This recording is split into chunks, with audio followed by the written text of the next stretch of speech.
இவர் என்ன காந்தியவாதியா இல்ல அம்பேத்கர்வாதியா இல்ல கீழே ஒரு சாதாரண குடும்பத்திலிருந்து பிறந்து அவரே படிச்சு இல்ல விவசாய குடும்பத்துல வந்திருக்கிறாங்க. மாமனாருடைய பேரு, மாமனார் பணம் இருக்கிற வரைக்கும் அங்க ஃபியூஸ் போகும். அந்த மாமனார் பணத்தை கட் பண்ணா இந்த கட்சியில இருந்து அடுத்த கட்சி. நேற்று வரை நண்பர்கள் அந்த இவரும் அங்க இருக்கக்கூடிய சபரீஷனும் ஒன்னா போறாங்க, சுத்துறாங்க. 2021 ஸ்ட்ராட்டஜி ஒன்னா போடுறாங்க. உங்களுக்கு திமுக பிரச்சனையா இருந்தால் விசிகே கூட்டணி கட்சியில ஏன் போய் சேரணும்? ஏன் வேற கட்சியா தமிழ்நாட்டு இல்லையா? திடீரென்று திமுகவை விமர்சிக்க வேண்டிய காரணம் என்னன்னு மக்கள் கேட்கிறாங்க. அப்ப என்ன நீங்களா சேர்ந்து நாடகம் ஆடுறீங்களா?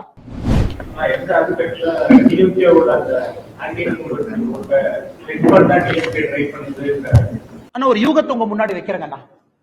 நேற்று வரை நண்பர்கள் அந்த இவரும் அங்க இருக்கக்கூடிய சபரீஷனும் ஒன்னா போறாங்க, சுத்துறாங்க. 2021 ஸ்ட்ராட்டஜி ஒன்னா போடுறாங்க. பெண் அமைப்புக்கெல்லாம் தனித்தனியா டிஎம்கே ஒரு பெண் அமைப்பு ஒன்று வச்சிருக்காங்க, அதை ஆரம்பிக்கிறாங்க. அதன் பிறகு அப்படியே விசிகேக்கு போறாங்க. விசிகேல இருக்கும் பொழுது இந்த பிரச்சனையை பேசலையே. உங்களுக்கு திமுக பிரச்சனையா இருந்தால் விசிகே கூட்டணி கட்சியில ஏன் போய் சேரணும்? ஏன் வேற கட்சியா தமிழ்நாட்டு இல்லையா? வேற யாருமே பட்டியலின சகோதர சகோதரிகளுக்காக வேலை செய்யலையா? எதிர்கட்சியில போய் ஜாயின் பண்ணலாமே. அதே கூட்டத்தில் இருக்கக்கூடிய கட்சியில ஜாயின் பண்ணி கன்டினியூ பண்றீங்க. திருச்சி மாநாடு போடுறீங்க, அதுக்கு தலைவர்களை கூப்பிடுறீங்க, அது ஸ்பான்சர் பண்றீங்க.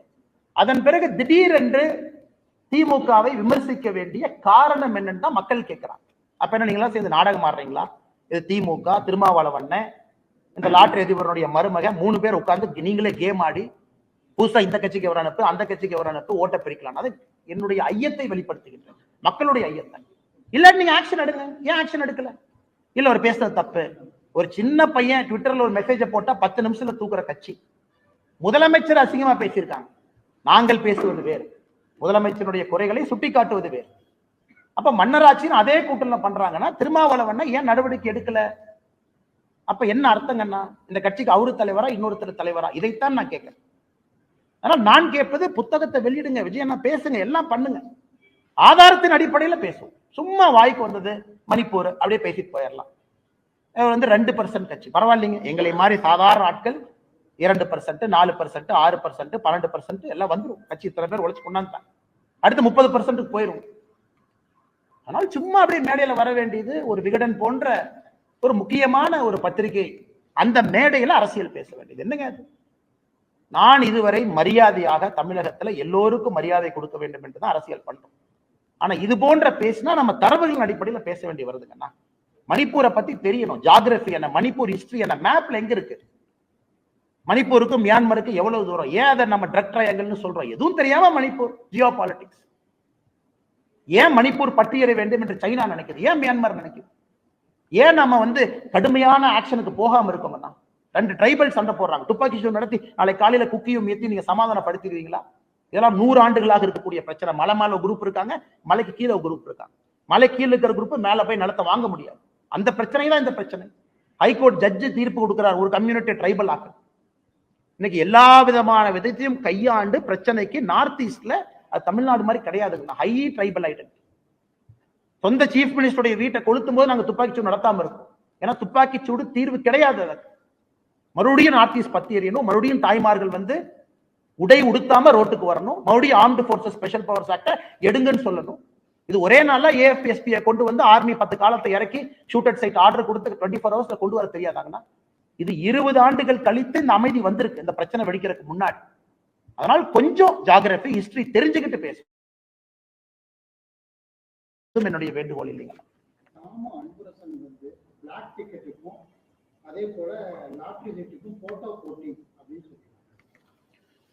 நான் ஏற்கனவே சொன்னது போல விஜய் அவர்களுடைய அரசியலை நான் வரவேற்கிறேங்கண்ணா. காரணம் ஒரு புதிய ஒரு குரல் வந்திருக்கிறாங்க, சினிமாவனுடைய உச்சத்தில் இருக்கிறாங்க, வரட்டும். நான் அந்த பிளாக் டிக்கெட்டுக்குள்ள போக விரும்பலீங்கண்ணா.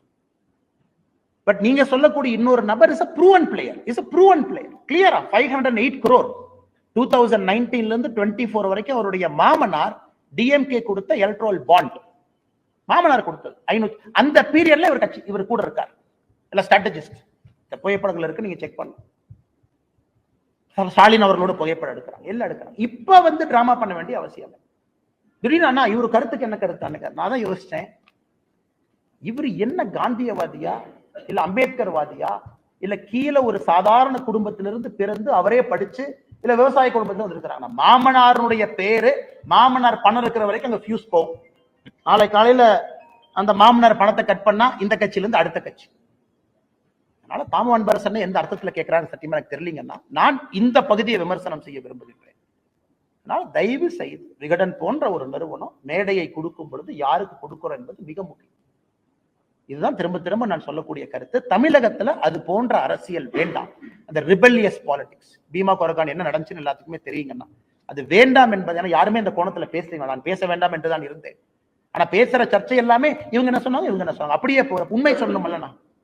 நான் எதுக்கு தெல் தும்படையை பத்தி பேசணும்னு இத்தனை நாளா பொறுமையா இருந்தேன். பட் இருந்தாலும் பேச வேண்டிய கட்டாயம், அவர் பேக்ரவுண்ட் யாருன்னு சொல்ல வேண்டிய கட்டாயம்.